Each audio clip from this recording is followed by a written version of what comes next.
Ever wonder where Satoshi got the idea for Bitcoin? Of course, the state of the financial system in 2008 played a major role. But how did he come up with the philosophical framework that inspired a whole new industry? Whether knowingly or not, he designed Bitcoin around the natural law principles that govern the universe, thereby offering a revolutionary contrast to the pernicious fiat system enslaving humanity. Ironically, despite being a wholly digital commodity and store of value, Bitcoin is infinitely more aligned with natural law than global fiat money systems. Detractors of Bitcoin and other crypto assets argue that they have no intrinsic value because they are basically numbers on a screen, which is true in terms of innate physical value. However, the fiat system has been degraded to basically the same status, but with an endless runaway supply, governed by an unelected and unaccountable cartel to boot. In truth, the value of both Bitcoin and fiat is wholly based on public perception, but only one of them is a system that is anywhere close to transparent or accountable. In this video, we reference our previous one in the series on the Hermetic principles as the foundation of natural law, so if you haven't already, you may want to check that out. Bitcoin harnesses the principle of mentalism by embodying the unlimited and impassioned will of the masses who are determined to achieve financial freedom. Nearly everyone would like there to be a fair and just money system, but it's no secret that entrenched special interests have infiltrated the halls of power to ensure otherwise at any cost. Like every invention, Bitcoin started out as an idea, one that had enough mass appeal and individual will in the mind of Satoshi to become real. Mentalism is most clearly embodied by logic and reason, as in the maxim, "Code is law." But what tends to be lost in the discussion on mentalism is that emotion is its other powerful aspect, the one that gets people to make decisions regardless of sound reasoning. There is little else that gets masses of people as emotional as realizing that slavery was never really abolished. Rather, it was merely rebranded and redesigned into a global monetary system after the more overt form proved to be unsustainable. Due to its unmatched, time-tested resilience and the decentralized sovereignty it allows, Bitcoin's source code is the closest thing anyone has developed to a digital representation of natural law. Its decentralization adheres to the principle of correspondence by reflecting the inherent universality and incorruptibility of natural law within the digital microcosm. Decentralization is so essential because the endless centralization pushed by tyrants is the path to the absolute power and corruption they crave. Any set of laws, no matter how authoritarian, can be enforced within sufficiently confined borders. But the only way to remove all borders from a system is to align its code with nature's universal laws.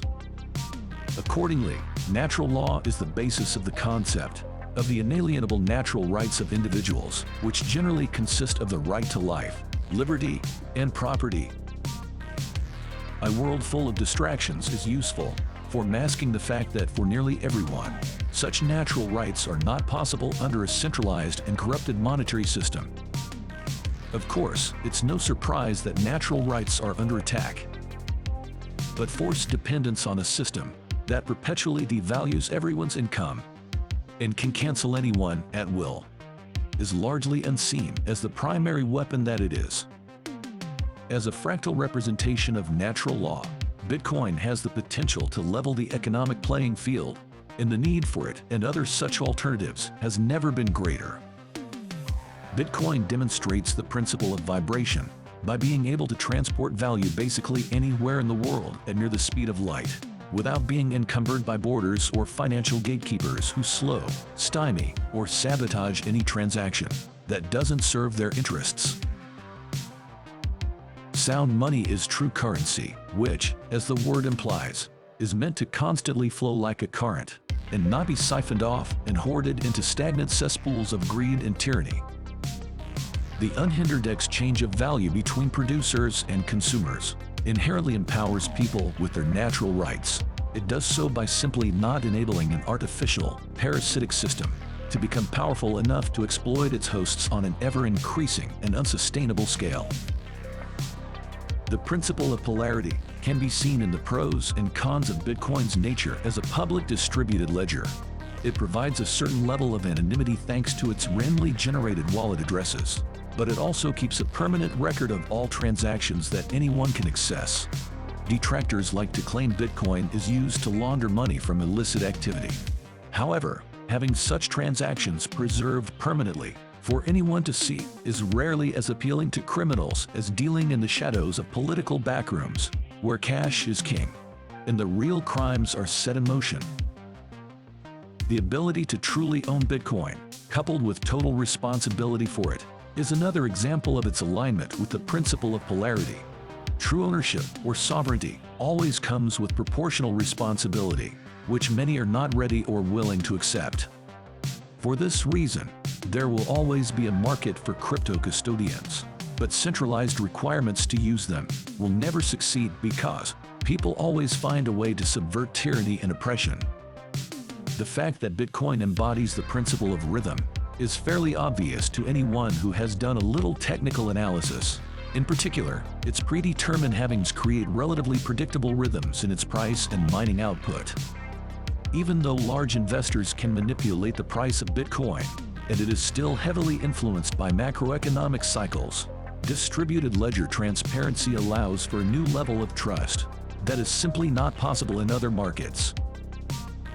For now, Bitcoin's price rhythm is largely coupled to traditional markets and macroeconomic indicators, but uncontrolled money printing will eventually break the artificial link between it and fiat-based markets.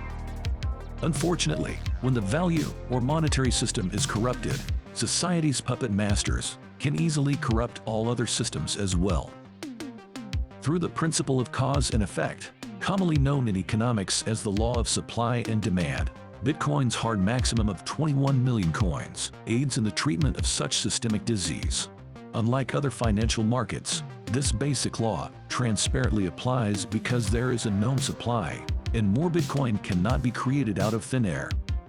Of course, the creation of Bitcoin has had a wide range of effects, from the emergence of countless other coins with similar use cases to radically different ones. Unfortunately, many are fraudulent imitations developed by grifters to cash out on the trust Bitcoin has earned. There is, however, great potential in later generation crypto assets, but only the natural law test of time will tell which ones survive.